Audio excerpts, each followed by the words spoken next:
सैग start करते हैं हम लोग। सैग से लगभग सभी लोग अवेयर होंगे।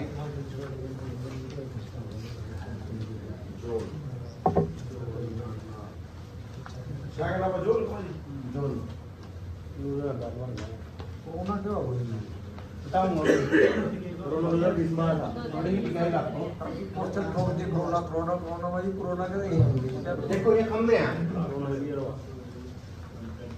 ठीक है। इस खंबे के जो तार थी ना, वो एक्चुअल में जो हम सोचते हैं तार कैसे होती है,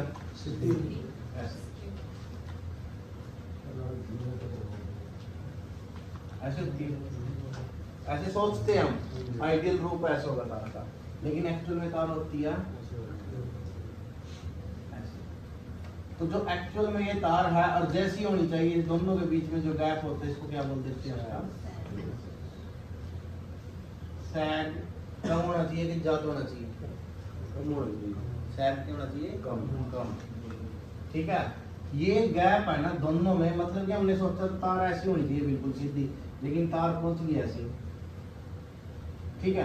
तो ये गैप बढ़ता चला गया, तो हम क्या सोचते हैं, अगर मैं इसको थोड़ा सा और खींच लूं, क्या कर दूं, इसको खींच दूं तो गैप हो गया कम, और खींच दूं गैप हो गया कम।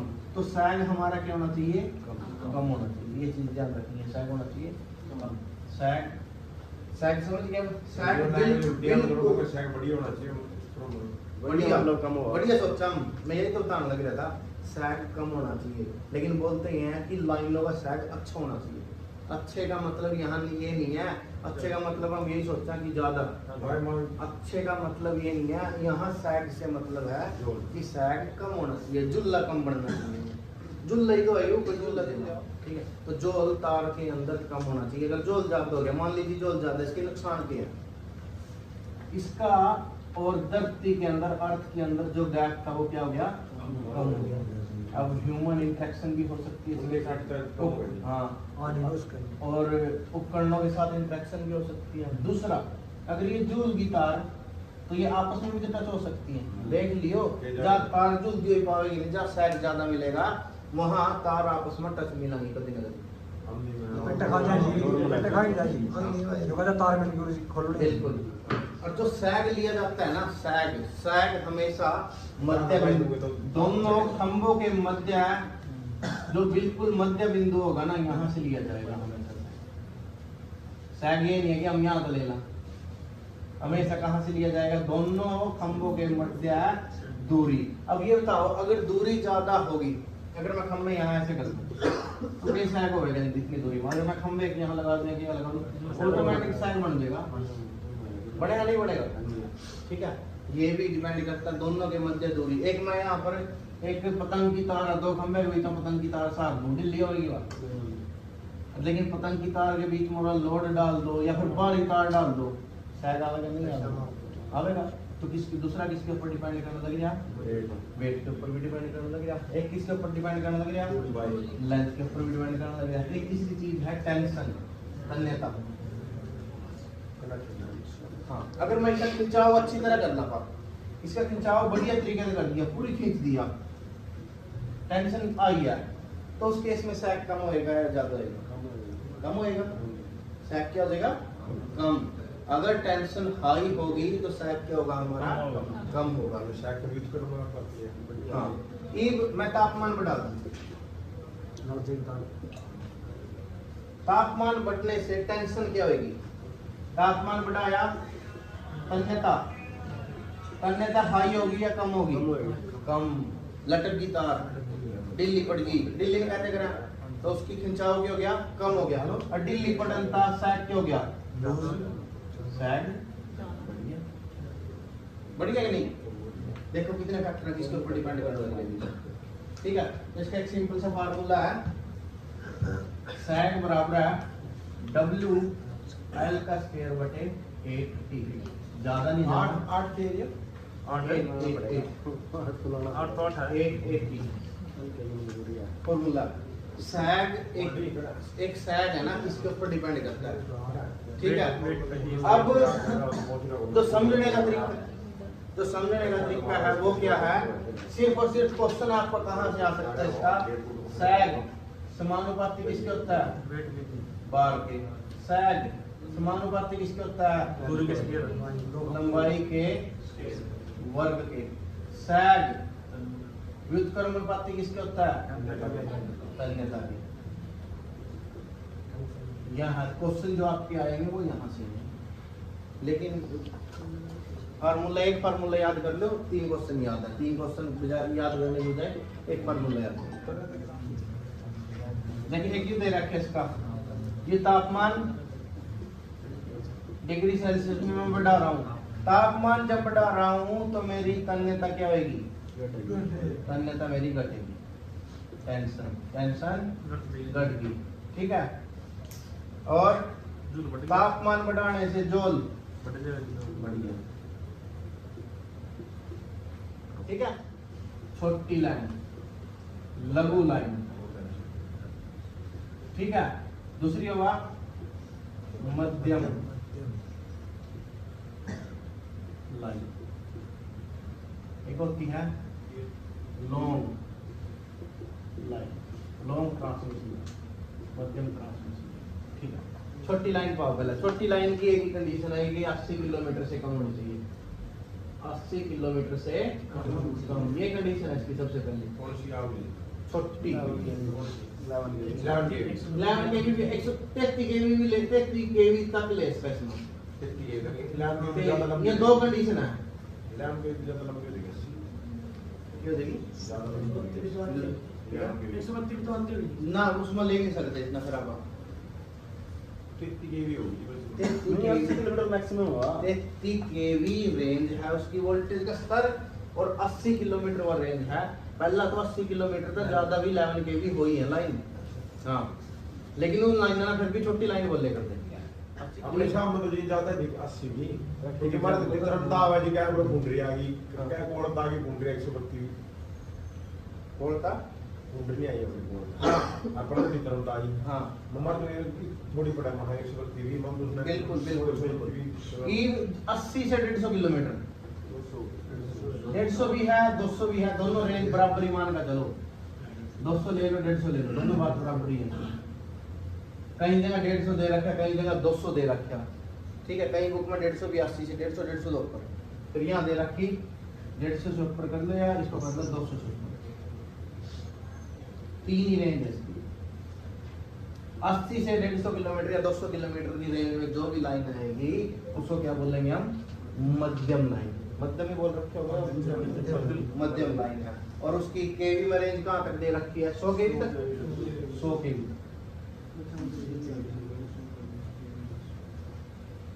33 केवी से लेके 100 केवी तक। और 100 केवी से ऊपर जितने भी लाइनें हैं यहाँ लाइनें हैं, लाइनें के अंदर कहीं कैपेसिटर नहीं लगता, लेकिन कैपेसिटी इफेक्ट होता है। क्यों? क्योंकि ये भी चार्ज है कंडक्टर और ये भी चार्ज कंडक्टर और इंसुलेटर की तरह काम करेगी। तो छोटी लाइनों के अंदर इस चीज को हम नगण्य मान लेते हैं, इस चीज को हम सी को नगण्य मान लेते हैं, सी के बदले 0 मानते हैं। इंडक्शन होता है लाइन में, और रेजिस्टेंस तो होएगा ही, रेजिस्टेंस तो सारे में ही होएगा। तो इसमें क्या होता है, सिर्फ आर और एल विद्यमान रखते हैं और अनुपस्थित बोलते हैं ना उसको, ठीक है। नगण्य होता है कैपेसिटर, इसके अंदर सी को आर एल और सी तीनों की मौजूदगी होती है, इसमें आर एल और सी तीनों की मौजूदगी होती है। सी की मात्रा थोड़ी ज्यादा होती है, ज्यादा होगी ये बड़ा, और वहां लाइन बढ़ गई, बंडल कनेक्ट करना है, वोल्टेज बढ़ गई, ठीक है। क्वेश्चन देखो, इसका क्वेश्चन ज्यादा तरीके से नहीं पूछेगा, इसमें मैक्सिमम से मैक्सिमम क्वेश्चन ही 3-4 ही बन सकते हैं। एक तो लेंथ पूछ ली, 80 किलोमीटर तक की लाइन, मतलब 50 किलोमीटर की लाइन बताओ, छोटी लाइन, दीर्घ है, मध्यम है, लघु है, लघु है। 100 किलोमीटर की लाइन दे रही, दीर्घ है, मध्यम है, लघु है। 400 किलोमीटर की लाइन, दीर्घ, मध्यम, लघु, दीर्घ, ठीक है। दूसरा क्वेश्चन इसमें से बनेगा कि जो मध्यम लाइन है इसमें कौन कौन से जो अवयव है ये मौजूद रहते हैं, आर एल सी या तीनों, ठीक है, अलग अलग सब में इनमें का बीच में बढ़ेगा, ठीक है। छोटी लाइन है, छोटी लाइन नाम पूछ दिया कि अनुपस्थिति इनमें से कौन से की होती है, आर एल सी या सभी की सी। आप बताओ मिला के वो होते हैं मैंने। हाँ लेकिन उन्होंने गिनते कौन यार, इतना बहुत छोटा हुआ, थोड़ा बहुत थोड़ा, इसमें बस इससे ज्यादा कुछ नहीं है। ये रह गया था अपना वो वर्गीकरण करना, तो डाल दिया। 200 छोट लाइन हो लिया, इसमें के लिखना पड़ा बनाई 11 के लिखे 50 के लिखा इसमें शॉर्ट में जी 33 लिख लो, 33 ऑप्शन में है दे रखा है। 11 से लिख रहा जी। हाँ 20 को नहीं बोले 11 से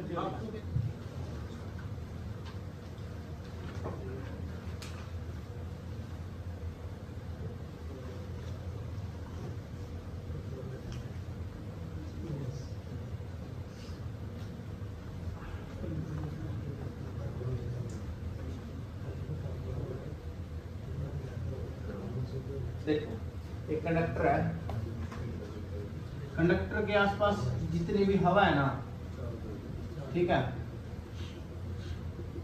इसकी एक रेंज है 30 केवी पर सेंटीमीटर, 30 केवी पर सेंटीमीटर। यहां तक इसकी ब्रेक डाउन मान के चलो, इसमें मान के चलो इसकी ब्रेक डाउन स्ट्रेंथ। अगर इससे ज्यादा वोल्टेज मिल गई ना इसको, इस हवा को इससे ज्यादा वोल्टेज मिल गई, ठीक है, तो ये क्या हो जाती है, हवा के कण चार्ज हो जाते हैं, ठीक है। और जो ये रेंज है ना, ये रेंज दे रखी 30 केवी पर सेंटीमीटर, ये पीक है, एक तो मैक्सिमम है भैया, मैक्सिमम एक 21.7 भी दे रखी, 21.2 एक यह भी दे रखी है, आरएमएस वैल्यू है, एक है अब 21.1 या आरएमएस वैल्यू बनेगी, ठीक है, जो 70% ही बनेगी। नहीं मतलब दोनों तरीके से रख किया।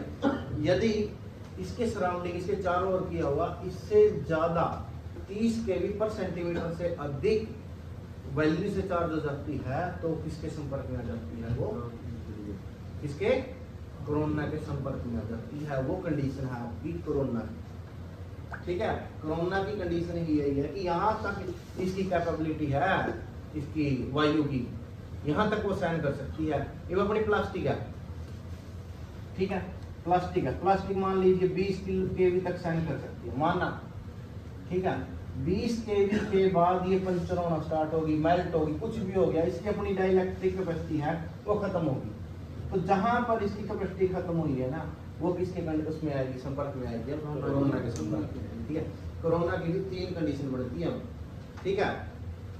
सबसे पहले आपका critical disruptive voltage. Critical disruptive voltage वो है जब हवा की जो स्ट्रेंथ है ना, उसको पार कर लेती है। कितनी स्ट्रेंथ है हवा की, 30 केवी पर सेंटीमीटर। ये पॉइंट याद रखना भी, फिलहाल इस नोट में और कुछ अभी तक कुछ याद करने का नहीं है। 30 केवी पर सेंटीमीटर, 21.1 केवी पर सेंटीमीटर ना, ठीक है।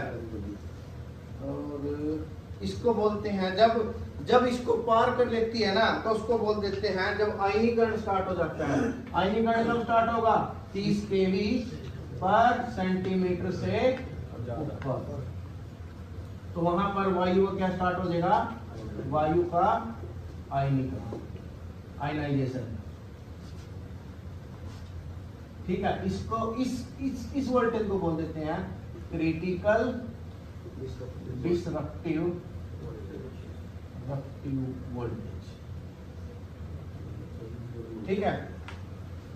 पहली कंडीशन क्या है कि वायु जहां 30 केवी पर सेंटीमीटर से ऊपर चली गई, वहां क्या हो जाएगी, क्रिटिकल डिसरप्टिव वोल्टेज चलेगा, जहां वोल्टेज आयनाइजेशन स्टार्ट हो जाएगा, ठीक है। लेकिन इस कंडीशन पर अभी कोरोना दिखाई नहीं दिया, कोरोना नहीं दिख रहा हमें। अगली कंडीशन क्या है, क्रिटिकल विजुअल वोल्टेज। ये वोल्टेज की वो अमाउंट है, ये तो 30 केवी से जस्ट ऊपर जाते ही बन गई, लेकिन ये वो अमाउंट है वोल्टेज की जहां पर नीली नीली आपको रोशनी दिखाई देने लग जाती है, विजुअल दिखने लग जाती है जहां पर, ठीक है। मान लीजिए आपको स्पार्कलिंग होती हुई दिखने लग रही, 2 पॉइंट के बीच में ये बिल्कुल नीली लाइट आपने दिखाई देने लग रही, तो जिस वोल्टेज पे नीली लाइट चमकी है ना, वो है उसकी कौन सी बनेगी, वो विजुअल डिसरप्टिव वोल्टेज, दिखाई देने वाली। क्रिटिकल बनाएगी। हाँ, visual critical voltage, visual critical voltage इसको लिख भी सकते हो। जब लॉस समानुपाती होता है, देखो फ्रीक्वेंसी स्लैश 25, तो मैं 25 भी काट दूं, कांस्टेंट ही तो है। कांस्टेंट है। अब मैं देखो मेरे पास फ्रीक्वेंसी 100 है तो 125, 0 है तो सिर्फ 25, तो इसका मतलब कम तो रहा है, फ्रीक्वेंसी अगर घटा रहे हैं तो पावर लॉस है। जो कौन सा loss? Corona. Corona power loss है, किसके समानुपाती है? देखो मेरे पास 1 2 3 एक ही फेज के मेरे पास 4 कंडक्टर है, ठीक है। एक कंडक्टर है तो इसके सराउंडिंग में क्या हो गया? इतना लॉस की तो है सारी जगह। अगला कंडक्टर आया, ये सारे का सारा क्या लॉस ही है। मैं कंडक्टर दोनों ना इकट्ठा कर दूं, 4 कर ले ऐसे ऐसे सेम फेज की। बिथराड़ा भी क्या है? बिथर आयनाइजेशन तो है, लेकिन यू आयनाइजेशन है ना। अब कंडक्टर की तरह काम करने लग रहा है, कंडक्टर की तरह काम करने लग रहा है। वो किसके ऊपर डिपेंड करने लग रहा है? इसकी जीएमडी। क्या किया है? इसकी जीएमडी। यदि इतनी बड़ा हो गया था, इसका डायमीटर मान कर चलो, उसका डाया जितना भी बड़ा हो गया कंडक्टर का, उससे क्या होगा? हमारा कोरोना कम होता चला जाएगा। इसीलिए बंडल कंडक्टर यूज किए जाते हैं। तो कोई लाइन देखी होगी ऐसी ऐसी, एक फेज के ऊपर इन्हों 4 ग्रुपिंग में लग रहे, एक ही फेज में लग रही। बीच वाला हिस्सा भी है ना, इसके अंदर में करंट तोड़ेगा। ये भी कोरोना तो था, आया तो कोरोना है, लेकिन कोरोना में तो काम ले लिया कि नहीं? ले लिया ना, तो कोरोना लॉस कम हो गया। हाँ, तो इससे क्या हो गया? कोरोना लॉस कम हो गया। कोरोना को भी हम एज ए कंडक्टर यूज करने लगे। के ऊपर कोरोना को प्रभावित करने वाला कारक क्या है?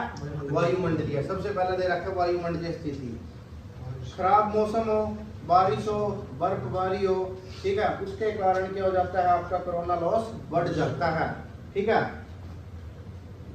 वोल्टेज ज्यादा हो जाएगा कोरोना वोल्टेज। कोरोना वोल्टेज नहीं, क्रिटिकल वोल्टेज।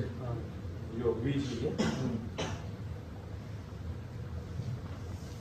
दूसरा देखो कंडक्टर की मोटाई।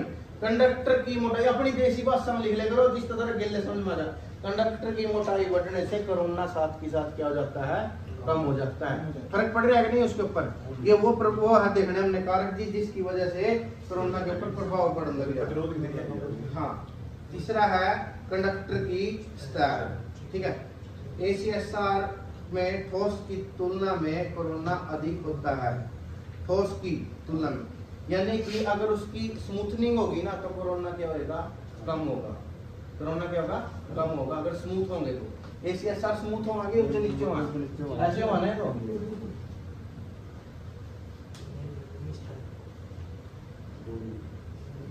जब खुरदरा होगा, डिस्चार्ज जल्दी स्टार्ट हो जाएगा, उसका कण मिट्टी के सब कुछ पता चलेगा उसका। दूरी, यदि 2 तारों के बीच दूरी अधिक करता हूं, अगर दूरी क्या कर दे? अधिक कर दे, तब भी कोरोना कम हो जाए। लेकिन दूरी नु थोड़ी आप एक लाइन उड़ता है पुंडरी दबे जरे एक डांट दबे जनो थोड़ी बेच से कोरोना कम हो जाए। हां, संपर्क में कम होगा, दूसरे का इंटरेक्शन कम हो जाए। वो चुप के क्षेत्र में एक दूसरे का काटता है। लेकिन इसका इतना लेन देन नहीं, लेकिन सिर्फ इतना ध्यान रखना, अगर जितना दूर होएगा ना, जितना दूर होएगी उतना क्या हो जाएगा? कोरोना कम हो जाएगा। अगर ज्यादा पास है तो कोरोना की वैल्यू भी बढ़ जाएगी। लेकिन इससे एक निश्चित मतलब अलग-अलग फेस की तो अलग, लेकिन हम एक निश्चित दूरी से भी ज्यादा नहीं ले सकते, ठीक है। ये 4 ही प्रभाव ना, चारों प्रभाव समझ के। और 5वां मैंने बता दिया आपका फ्रीक्वेंसी। आपका फ्रीक्वेंसी मोस्ट इंपोर्टेंट है, फ्रीक्वेंसी दो। रियू मतलब दूरी पोल्ला मतलब बहुत ऊंची तो है, लेकिन तो स्टेशन से अपने वहां के कम होती होगी ना। पोल्ला की बता लग रही है, स्टेशन की नहीं बता रहा। नुकसान क्या क्या है भाई? अगर पावर लॉस होएगा तो पावर में क्या आएगी? कमी। पावर में कमी आ रही है तो दक्षता क्या होगी उसकी? कम होगी नहीं, सीधा प्रकार। तो दक्षता में क्या आती है? कमी आती है, क्योंकि ऊर्जा किसमें नष्ट होने लगी है? वो में नष्ट होने लगी। पूरा ना धूल मिट्टी या काना जितने ना तापता करने लग रही है, कोई जरूरत थी बना?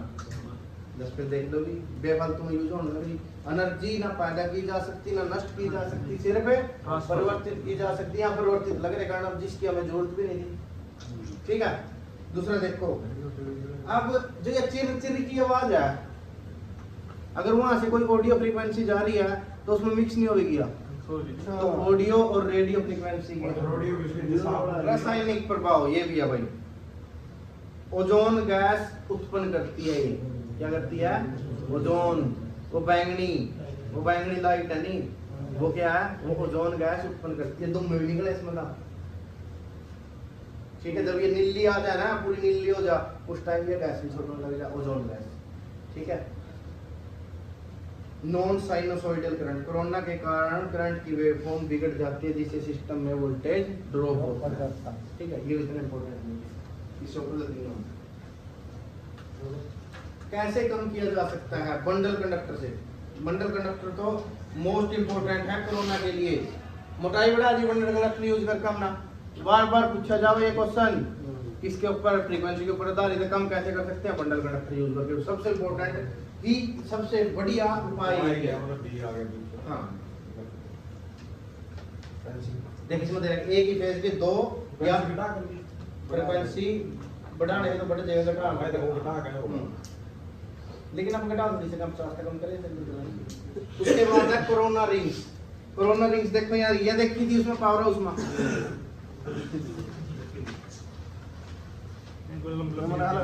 काम करेगी आपका कोरोना इफेक्ट ना, कम करेगी। हमने इतना मोटा कंडक्टर ले रखा और करंट जाने लग रहा है इसके ऊपर ना, इतने से मन ला लो बस, ये इतने से यूज करने लग रहा कंडक्टर का, और बाकी हवा में चलने लग गया। तो बीच वाला जो हिस्सा है ये क्या है हमारा? खराब नहीं है सारा का सारा, कोई फायदा है इसका? नहीं है ना, ठीक है। तो ये यही नुकसान है। तो बीच वाला जो मटेरियल हमने लगाया था वो सारे का सारा खराब है, वेस्ट है ना। लेकिन हम बीच वाला जो भी लगाया था मैकेनिकल यांत्रिक मजबूती देने के लिए लगाया था, अगर उसका पतला यूज करो टूट भी जाएगा, ठीक है। तो इसके दो तरीके हैं, एक तो यूज कर लो खोखला, हाँ, एक तो यूज कर लो खोखला कंडक्टर, इसको बोलते हैं होलो कंडक्टर। जब ऊपर नहीं चलना है ना, चलना तो ऊपर ना नहीं, ये वैसे कंडक्टर में नहीं होता और बार भी लंबी लाइन में, या फिर यूज कर ले ACSR कंडक्टर। ACSR कंडक्टर में क्या है? इस बीच वाली ना हम यूज करें करंट वास्ता स्टील ना, इसने सिर्फ यांत्रिक मजबूती देते हैं इसके साथ। जब करंट ही नहीं चलना तो इसने अंदर ही क्यों रखा, बाहर क्यों नहीं रखते? अंदर रखने का कार्य ही इसका यही है। एक और बात, ये त्वचीय प्रभाव हो गया, कोरोना इफेक्ट आ गया, ठीक है। एक और आएगा अप्रोक्सीमेटी। इन सब के कारण है ना, जो AC का प्रतिरोध होता है ना, AC का प्रतिरोध मोस्ट इंपोर्टेंट क्वेश्चन है भाई। AC का जो प्रतिरोध होता है वो DC से 1.5 गुना होता है। DC वाले प्रतिरोध से AC का प्रतिरोध 1.5 गुना होता है। समान कंडक्टर, समान डायोड या सब कुछ समान है, लेकिन AC जब करंट देगी उसका तो प्रतिरोध 1.5 गुना होगा। दूसरा मान लीजिए कंडक्टर, कई बार ऐसे इन्हें बोल जाएगा ना डेप्थ, गहराई। हम तो सोचते नहीं पूरा कंडक्टर है, लेकिन करंट इतने हिस्से में जाने लग गया, कुछ बार वाले हिस्सा ले रखा, इतने हिस्से में जाने लग गया। हमने ये पूरा कंडक्टर लगाया था इस वजह था कि सारे के सारे वाले करंट जाओ, लेकिन वो सिर्फ इतने मन जाओ, इसने बोल जाएगा उसकी डेप्थ, ठीक है। ये डेप्थ टाइप या किस के ऊपर निर्भर करा, आगे देखते हो, आगे इसमें इसका फार्मूला दे रखा है, फार्मूला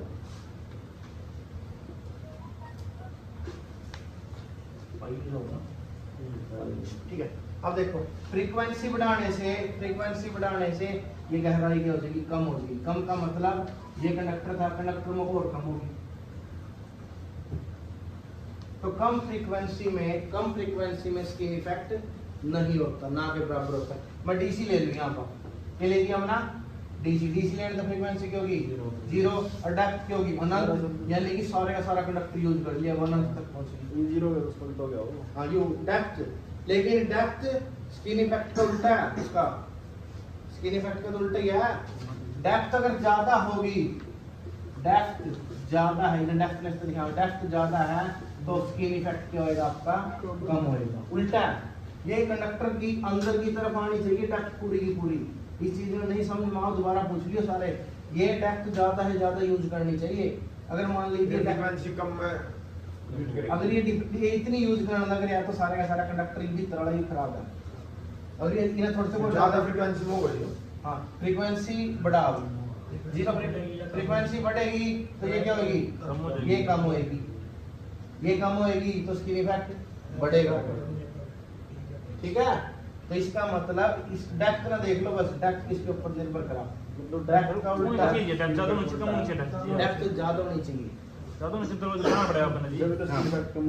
यदि स्क्रीन इफेक्ट कम होगा कम करनी पड़ेगी सर। हाँ ये दे रखी मैंने इसके अंदर डेप्थ है जी। ये डेप्थ का है कि कितनी डेप्थ का मतलब है कितनी हिस्से में करंट चल रहा है, आई अरियो तो करंट सारे हिस्से में चलना चाहिए कि थोड़े से में चलना चाहिए, सारे में चलना चाहिए, ज्यादा है ज्यादा में नहीं चलना चाहिए। ठीक है, ये म्यू नोट है जी, अरियो क्या है?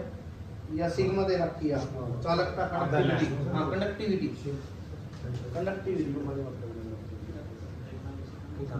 कंडक्टिविटी या तो रो है करा रेजिस्टिविटी कंडक्टिविटी इसको बोलते हैं। वाई सिग्मा चालकता हाँ जी सिंपल है, चालकता चालकता के ऊपर भी निर्भर करती है। इसको सीधा ऐसे याद कर सकते हो तुम, अगर डेप्थ भी नहीं याद करनी, डेप्थ पूछ लेता है कई बार, डेप्थ भी नहीं याद करनी, सीधा एक यहाँ कर लो, देखो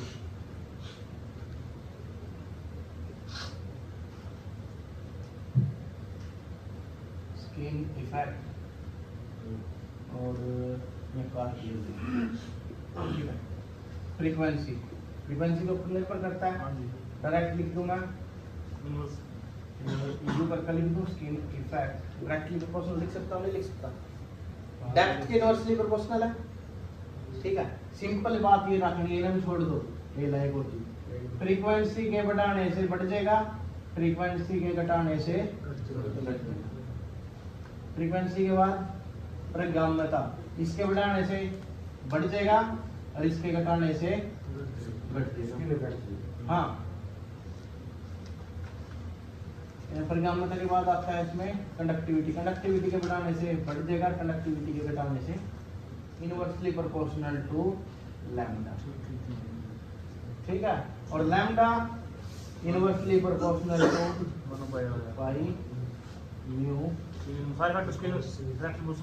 हाँ तो इसको हम ऐसे भी लिख सकते हैं, डायरेक्ट ऐसा लिख सकता हूँ मैं स्क्रीन इफेक्ट को, directly proportional to under root pi mu F और कंडक्टिविटी, ऐसे लिख सकते हैं। यार ये लाइन इन लाइनों के लिए, बड़ी लाइनों के लिए, जब लाइनों के ऊपर ये है, इसको बोल देता हूँ सेंडिंग एंड वोल्टेज, जो हम सेंड कर रहे हैं वो वोल्टेज, ये जो वोल्टेज हम रिसीव कर रहे हैं वी आर। ठीक है, जब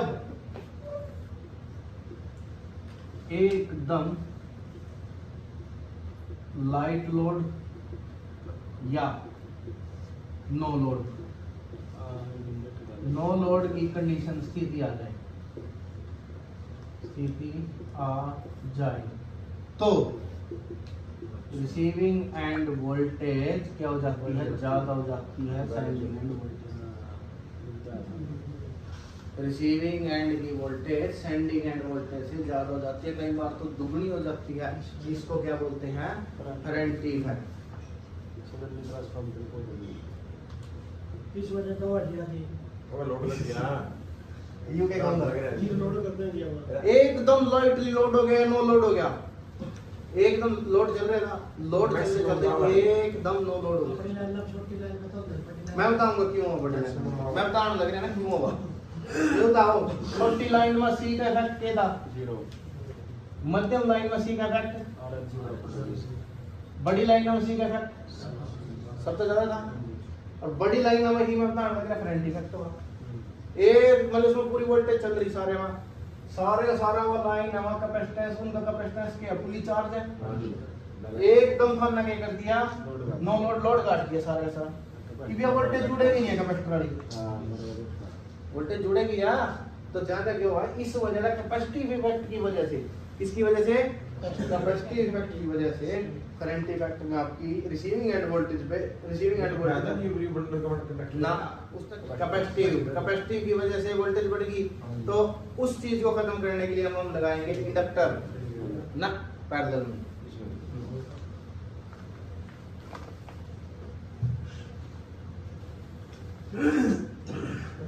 जब देखो इंडक्टर और कैपेसिटिव ये दोनों ऐसे हैं, अगर बराबर होंगे तो सिस्टम ठीक चले रहेगा। इसके ऊपर दूरी का प्रभाव सबसे ज्यादा पड़ता है, बड़ी लाइनों में होता है।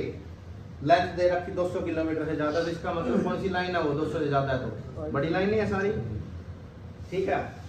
और ये सिर्फ और सिर्फ एक्स्ट्रा हाई वोल्टेज या अल्ट्रा हाई वोल्टेज में ही होता है।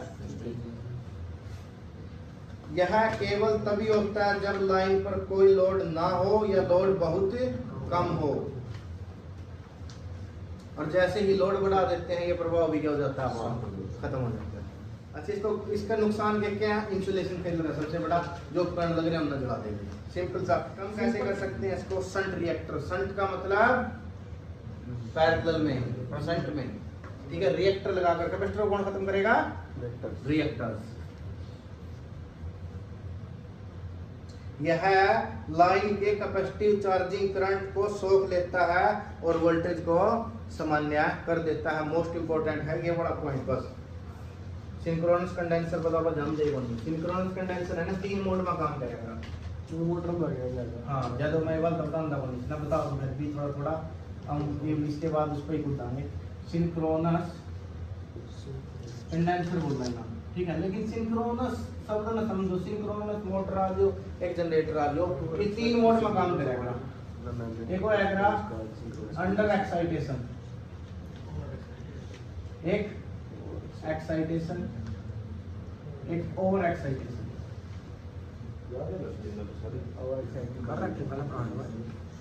एक्साइटेशन के मोड में तो फ्रीक्वेंसी क्या रहेगी इसकी, एग्जैक्ट 280 की रहेगी।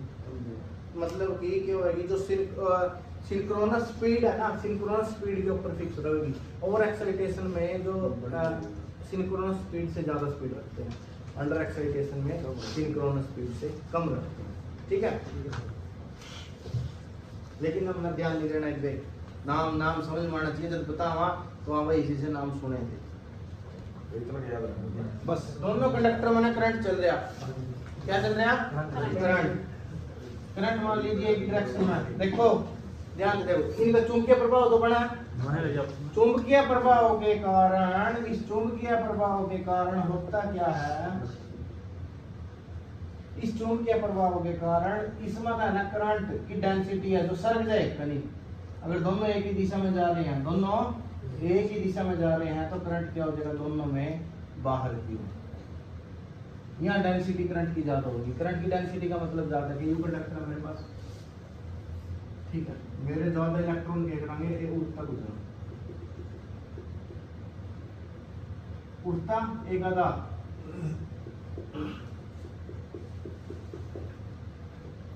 डेंसिटी ऐसे है, ये करंट डेंसिटी है, करंट का घनत्व।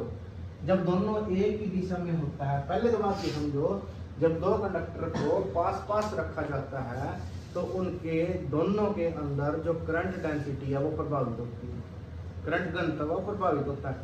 सारे हिस्से में करंट नहीं जाना, करंट कुछ हिस्से में चलेगा, बाकी हिस्सा खाली रहेगा, ठीक है। दो कंडक्टर पास पास रखे जाते हैं तो एक चुंबकीय क्षेत्र के संपर्क में आते हैं एक दूसरे के, जिसकी वजह से इनका करंट जो घनत्व होता है, जो धारा घनत्व होता है, आपस में चलेंगे। हाँ, ये जिन्हों अंदर न गए, हाँ, तो इसकी वजह से करंट घनत्व के ऊपर प्रभाव पड़ता है। देखो ये मैंने इसकी पिक्चर बना रखी, अगले पेज को देखो।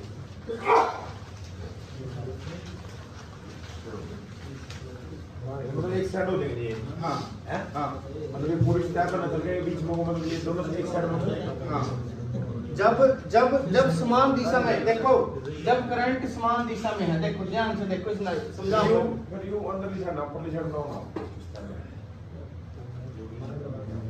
यू हाँ, ऊपर की साइड में। ये तो ठीक है। जब समान दिशा में करंट है ना, जब करंट समान दिशा में, मान लीजिए दो कंडक्टर, दोनों करंटों में ऊपर जा रहा है करंट, तो करंट का घनत्व दोनों कंडक्टर में बाहर की ओर होगा। क्वेश्चन है ये, करंट कहाँ होगा, करंट का घनत्व ज्यादा करंट का घनत्व बाहरी सिरों में होगा जब एक डायरेक्शन में है। देखो राइट हैंड थंब रूल से निकालो, मतलब ये लोग रिफ्लेक्ट करेंगे आपस में, या वो करेंगे अपने रिप वो करेंगे, अट्रैक्ट करेंगे। हाँ, अट्रैक्शन, आकर्षण, आकर्षण। जब एक ही दिशा में जा रहे हैं तो क्या रहेगा इनमें, आकर्षण, ठीक है। जब दिशा हो जाती है विपरीत, तब करंट घनत्व कहाँ होता है? अंदर ले सिरों की तरफ। जब ज्यादा करंट घनत्व कहाँ पे होता है? अंदर ले सिरों की तरफ, तब क्या होता है? प्रतिकर्षण।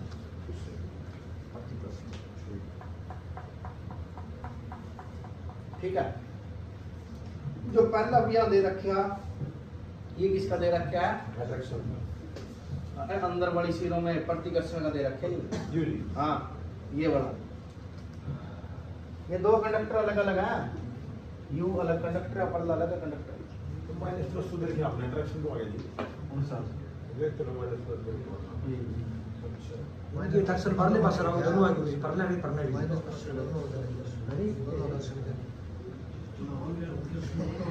ये तो अंदरों के चल गया। जब विपरीत दिशा होगी, जब दोनों कंडक्टर में दिशा है विपरीत, तो प्रतिकर्षण होगा। विपरीत दिशा, विपरीत फोर्स यानी प्रतिकर्षण, और साथ ही साथ करंट घनत्व अंदर की ओर, करंट घनत्व अंदर की ओर। ये चीज ध्यान रखनी। विपरीत दिशा तो अंदर की ओर फोर्स भी प्रतिकर्षण रहेगा और अंदर की ओर रहेगा। ठीक है। और वो इसमें बाहर किस तरह है? वो भी तो अंदर है। कौन सा? ये कंडक्टर किस वो आकर्षण में, प्रतिकर्षण में कनेक्टर बन गया मान ले। ये दोनों पास पास ला रखे। अंदर वाली दिशा कौन सी? अंदर वाली दिशा कौन सी होगी? दोनों की। ये दो कंडक्टर मेरे पास, ये दो नाली चल रही। ठीक है। सर ये चार्ज पे चलेगी इसकी। ठीक है, कनेक्टर तो इलेक्ट्रॉन तो चार्ज पे चलेंगे। चलो से वे चलेगा। इंडक्शन में ज्यादा प्रभावित कौन सा होगा? ये हिस्सा होगा कि अब दूसरा हिस्सा होगा? ये हिस्सा ज्यादा प्रभावित होगा। एक ही हिस्सा प्रभावित होगा ज्यादा। देखो पहले तो वो चीज निकाल लो, अगर ये निकाल नहीं आवा। कंडक्टर में अगर करंट ऊपर है तो चुंबकीय क्षेत्र क्या बनेगा हमारा? ऐसे बनेगा ना, एंटी क्लॉकवाइज, ऐसे ऐसे ऐसे। दूसरे में भी ऐसे है, तो उसमें कैसे बनेगा? ऐसे। अब यहाँ जो इस साइड एक, इस साइड इसमें तो ऊपर जान लग रहा और इसमें जान लग रहा नीचा। इस चीज ना देखो, मेरे पास है ना एक जन और आगे उसका कोई साल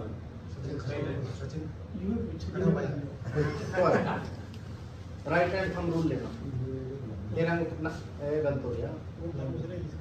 ठीक है। देखो ध्यान।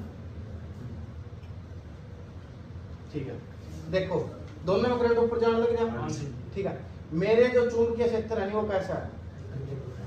ऐसा है। ठीक है। ध्रुव मेरा अलग ध्रुव है। अब इसका ध्रुव देखिए किस तरफ है। एक तो जान लग रहा मेरे वाला तो इशारा, इसका ऊपर जान। दोनों की डायरेक्शन है। एक मेरे की डायरेक्शन देखो नीचा है, मेरे की डायरेक्शन नीचा बढ़ने लग रही, इस वाले की ऊपर बढ़ने लग रही। इसीलिए आकर्षण है, अपोजिट हो गया। इसीलिए आकर्षण है। देखो तो स्पेम चल लग रहा है किस तरह लग रहा है? चुंबकीय क्षेत्र की दिशा देख ले। चुंबकीय क्षेत्र की तो फिर वाया जी घूम के इसका उड़ना आ रहा है जो आपको किस तरह मारेगा? मैं तभी तो कहने लग रहा सेम है जी। किस तरह से बताइए। हाथ में कर ले, हाथ में कर ले। कर ले पहले दिखा वो चीज। इसका चुंबकीय क्षेत्र की साइड है। साइड में है। तो घूम में वापस नहीं आऊंगा उस साइड का। ठीक है, वापस तो आएगा। इस उड़वता नहीं, उड़वता दोनों का इंटरेक्शन किया है। इग्नोर कर दे, वो भी छोड़ दे। दोनों का इंटरेक्शन अपोजिट है कि सेम है? कब अपोजिट? जब दोनों में करंट ऊपर जाने लग रहा है, एक ही दिशा में जाने लग रहा है। चुंबकीय क्षेत्र ध्रुव के बन गए दोनों के। यहाँ हमारी इंटरेक्शन भीतर और करने लग रहे हैं, हमारी इंटरेक्शन अलग अलग बनेगी। नहीं साइल वाली दिखने में अगली परली दिखती हुई माना गुरुजी। साहिल का तो थारी तरफ तीर लगा, साहिल तो तीर थारे नहीं मारने लग रहा है, मैं तीर मारने लग रहा है। तो दोनों ध्रुव अलग अलग ध्रुव में अट्रैक्शन होता है, रिपल्शन होता है। अलग अलग ध्रुव में मेरा तो उस तरफ बन गया। देखो ये मेरा उस तरफ बन गया, तेरा बन गया उस तरफ। तो अलग अलग ध्रुव है, इस वजह तक अट्रैक्शन हो रही है। तो सेम जब धारा चलती है तो अट्रैक्शन होगा। ईव अलग ईव ना तो उल्टा घुमा दे आप। दूसरी दिखा दीजिए गुरुजी। उल्टा नीचे कर ले जी। सज्जा कर लिया। ईव नु बताओ सीधी कर पे आंगली पर लेगा नहीं कर। सीधी वही कर ले पर ज्यादा। अरे एक मिनट रुका, एक इनु ले। देखो ईव क्या है, इसके ऊपर ना घुमा ले। इसकी आंगली कर लेगा नहीं जाने लग रही है, किस तरफ इशारा करने लग रही है। पर ले मेरी आंगली किस तरफ इशारा करने लग रही है। ठीक है, तो दोनों की डायरेक्शन क्या होगी, सेम होगी, और सेम डायरेक्शन में क्या होगा, यानी सेम ध्रुव बन लग रही, सेम ध्रुव में क्या होगा, रिपल्सन। जब धारा उल्टी है तो रिपल्सन, प्रतिकर्षण, और अंदर की ओर गंतव्य रहेगा, गंतव्य कहाँ रहेगा, अंदर की ओर। इसका मतलब ये है धारा मतलब ये जाएगी अपोजिट जाएगी। हाँ। तो एक साइड प्लस बनेगा, दूसरी साइड प्लस बनेगा। हाँ, दूसरी साइड प्रतिकर्षण होगा। और इसमें एक साइड माइनस बनेगा, साइड प्लस बनेगा। ऐसे मान लो, इससे हम याद रखते हैं, माइनस मान लो, तो सेम है, जो चीज सेम बन लग रही है ना, वो चुंबकीय क्षेत्र है, जो सेम बन लग रहा है वो चुंबकीय क्षेत्र है, कि चुंबकीय क्षेत्र सेम होगा, और सेम चुंबकीय क्षेत्र अगर सेम डायरेक्शन में हो गया तो सेम ध्रुव बनाएंगे, इसलिए क्या होगा, उनके अंदर रिपल्सन होगा, इनमें क्या होगा, रिपल्सन। सिर्फ यह चीज याद रख लो, जब धारा एक दिशा में है तो क्या होगा, आकर्षण, ठीक है, और करंट गंतव्य ज्यादा कहां पे होएगा, बाहरी सिरों पे, बाहरी सिरों पे, 1 2 और 3 पॉइंट क्या याद रख ले। अगले के 3 पॉइंट, अगर विपरीत है तो प्रतिकर्षण, और गंतव्य ज्यादा कहां पे होएगा, अंदर वाले सिरों पे।